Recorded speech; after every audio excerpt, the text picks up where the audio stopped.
Last episode में हमने देखा था हमारा जाउची दूल्हे के कपड़े पहनकर अपनी खच्चर पर अपनी दुल्हन को लेने के लिए निकल पड़ा है। उसके साथ उसके जो बाराती होते हैं वो सभी लोग बहुत ही बुरी शक्ल के दिखने वाले लोग होते हैं। वहाँ पर दुल्हन की पालकी को उठा रखा होता है। दुल्हन के घर पर जा रहे हैं, वहाँ से दुल्हन को पालकी में बिठाएंगे और वापस से जाउची के घर ले आएंगे। तो बारात निकल पड़ी है और गली में से चलती हुई जा रही होती है। कहीं पर पीछे का सीन भी दिखाया जाता है। जाओ लोंग और जाओ जैंग दोनों ऊपर जाके खड़े होते हैं और बारात को जाता हुआ देख रहे होते हैं। जाओ लोंग बहुत ज्यादा गुस्से में होता है और जैंग के चेहरे पर एक जबरदस्त थप्पड़ मारता है और उसे कहता है, बेवकूफ कहेंगे, तुमने यहाँ पर मुझे बेवकूफ बनाया है। तुमने कहा था कि तुम्हारा वो पॉइजन काम करेगा, लेकिन तुम्हारे उस पॉइजन ने काम नहीं किया। ये तो अभी तक जिंदा है और ये अपनी दुल्हन को लेने के लिए भी जा रहा है। तो जैंग थप्पड़ खाने के बाद से कहता है, ब्रदर लॉन्ग, मुझे खुद भी इस बारे में कुछ भी नहीं पता कि वो अभी तक जिंदा कैसे है। ये बात तो पक्की है कि उसने पॉइजन वाला वो सूप पिया था और वो बेहोश भी हो गया था और उसे तो मर जाना चाहिए था, लेकिन वो दोबारा से उठकर कैसे खड़ा हो गया ये मुझे नहीं पता। जाओ लॉन्ग बहुत ज्यादा गुस्से में होता है और उसे कहता है, तो तुम अब क्या चाहती हो कि अब मैं यहाँ पर चुपचाप बैठा रहूं और देखूं कि वो कचरा कैसे जाकर वहाँ पर मेरी होने वाली वाइफ को शादी करके ले आए और अपनी बीवी बना ले। वो किंगजू के लायक नहीं है, उसकी शादी उसके साथ नहीं होनी चाहिए। ब्रदर जैंग उसे कहता है, ब्रदर लॉन्ग प्लीज शांत हो जाओ, हमारे पास अभी भी एक बहुत ही अच्छा मौका है। वो क्योंकि अपनी दुल्हन को लेने के लिए जा रहा है और वो रास्ते में है, रास्ते में कोई भी उसकी मदद नहीं करेगा। अगर हम लोग उसकी दुल्हन को ही किडनैप कर ले तो फिर कैसा रहेगा। लॉन्ग से कहता है, कहीं तुम्हारा दिमाग तो नहीं खराब हो गया। तुम अच्छी तरह से जानते हो कि जाउची के ग्रैंडपा और जितने भी एल्डर्स हैं उन सभी में सबसे ज्यादा स्ट्रॉन्गेस्ट है। जाउची बहुत ज्यादा वीक है, लेकिन उसके ग्रैंडपा जाओ ली वो इस वक्त अपनी स्पिरिट रॉम के 10th लेयर पर है और इस पूरे सिटी में ऐसा कोई भी नहीं है जो कि 5th ग्रैंडपा का मुकाबला कर सके।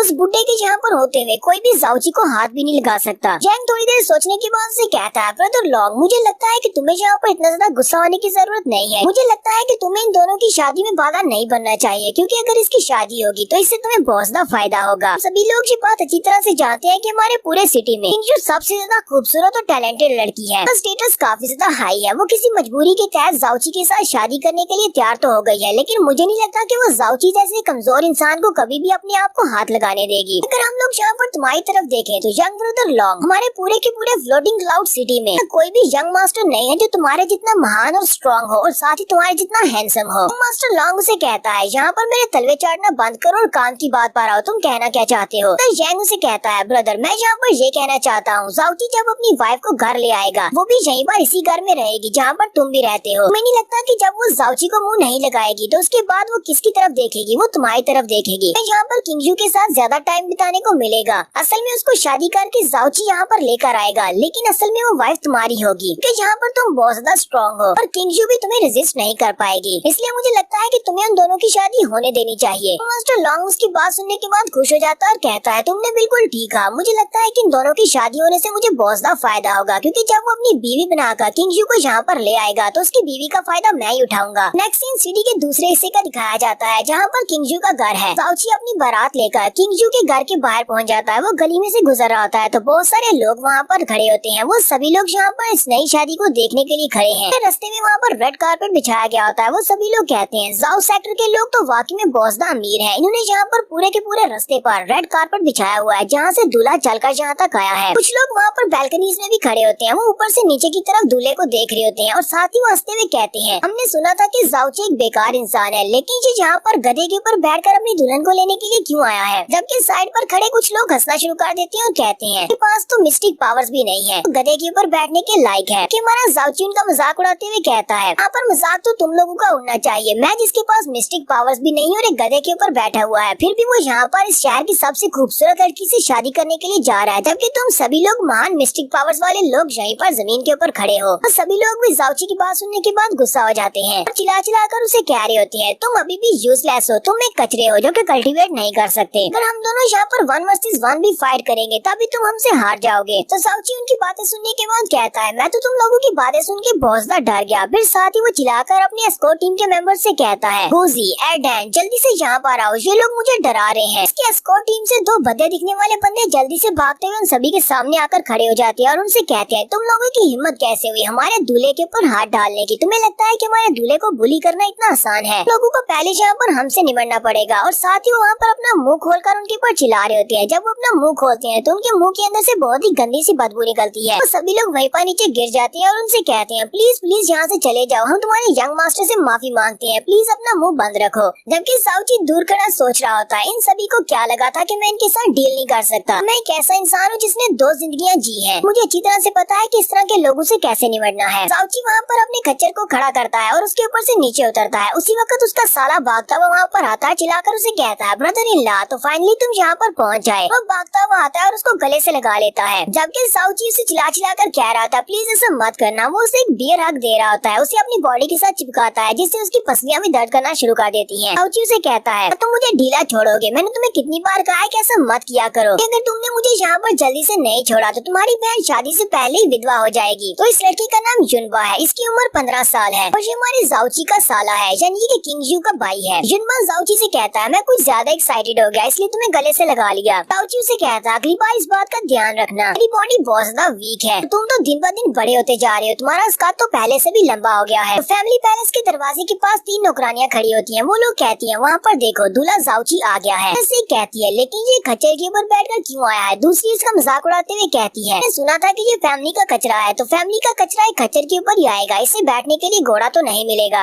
उनकी बातें सुनने के बाद गुस्सा होता है और चिल्लाकर उनसे कहता है तुम लोग अपनी बकवास बंद करो और दोबारा मेरे जीजा जी के बारे में इस तरह की कोई भी बात मत करना। तो किंग जी के फादर भी अंदर से बाहर आते हैं और लड़कियों से कहते हैं तुम सभी लोगों के मैनर्स कहाँ पर हैं? ये हमारी फैमिली का दामाद बनने वाला है और तुम इसे यहाँ पर किस तरह ग्रीट कर रही हो। साउची भी आगे बढ़ता है, जल्दी से उनके सामने झुकते हुए कहता है इन-लॉ यहाँ पर आपको ग्रीट करता हूँ। फादर आगे बढ़ते हैं और उसे कहते हैं साउची तुम आज के बाद मेरी बेटी का बहुत ज्यादा ख्याल रखना, क्योंकि मैं अपनी बेटी को अब तुम्हारे साथ भेजने वाला हूँ। हालांकि तुम्हारे पास कोई भी कल्टीवेशन नहीं है, तुम्हारे फादर वाकई में एक बहुत ही अच्छे इंसान थे और एक हीरो थे। मैं तुम्हारे फादर को अपना भाई मानता था, जबकि तुम उसके बेटे हो तो मैं ये कह सकता हूँ कि तुम भी कोई आम इंसान नहीं हो। फ्यूचर में तुम्हारी कल्टीवेशन भी बहुत ही तेजी से बढ़ेगी, तुम एक महान मास्टर बनोगे। फादर उसे कहते हैं तो फिलहाल के लिए तुम्हें बस इस बात पर ध्यान देना है कि मेरी बेटी का बहुत ज्यादा ख्याल रखना, और रही इन सारी बातों की बात तो इस सभी को भूल जाओ। भी लोग तुम्हारे बारे में बातें करते हैं उनको अपने ज़हन में मत बैठने देना। साउची चिल्लाकर उनसे कहता है फादर इन लॉ ये बात सच है कि अभी के लिए मैं एक बेकार इंसान हूँ, लेकिन मैं आपसे वादा करता हूँ एक ड्रैगन की तरह हूँ जो कि पॉन्ड के अंदर छुपा हुआ है, और जब वो बाहर निकलेगा वो राइज करेगा तो वो बहुत ज्यादा स्ट्रॉन्ग होगा और सभी लोग उसके सामने झुकेंगे। उसके बाद जहाँ पर जितने भी लोग हैं मैं उन सभी को साबित कर दूंगा कि मैं कोई कचरा नहीं हूँ बल्कि मैं भी एक कल्टीवेटर हूँ। तो फादर इन लॉ से कहते हैं मुझे तुम्हारे ऊपर पूरा भरोसा है, मुझे भी पता है कि फ्यूचर में तुम वाकई में बहुत ही एक्स्ट्रा ऑर्डिनरी मैन बनकर दिखाओगे। साथ ही फादर अपनी बेटी से कहते हैं किंगजू अब तुम बाहर आ सकती हो। तो किंगजू वहाँ पर दुल्हन के लिबास में अंदर से बाहर आ जाती है। जैसे किंगजू वहाँ पर आती है हमारा जाउची आगे बढ़कर उसका हाथ पकड़ता है, लेकिन जैसे वो उसका हाथ पकड़ता है उसका हाथ वहाँ पर बर्फ से जम जाता है क्योंकि किंगजू की कल्टीवेशन काफी ज्यादा है। हमारे जाउची के पास तो कल्टीवेशन है ही नहीं। जाउची अपने हाथ की तरफ देखता और कहता है इस लड़की को अपनी वाइफ तो बना लिया है, लेकिन मुझे लगता है कि मैं कभी इसको टच नहीं कर पाऊंगा जब तक मेरे पास मेरी कल्टीवेशन नहीं आ जाती। तो दुल्हन जाकर पालकी में बैठ जाती है जबकि नौकरानियां रो रही होती हैं और कहती हैं यानी यंग मिस पूरे के पूरे सिटी की सबसे ज्यादा खूबसूरत लड़की है, यानी इस लड़की को इस कचरे के साथ ही शादी क्यों करनी थी। मैं तो अपनी यंग मिस के ऊपर बहुत ज्यादा तरस आ रहा है। तो जाउची अपनी दुल्हन को लेने के बाद अपने साउ पैलेस में वापस आ जाता है। वहाँ पर पहले से काफी सारे लड़के खड़े होते हैं। सभी लोग कहते हैं चलो देखते हैं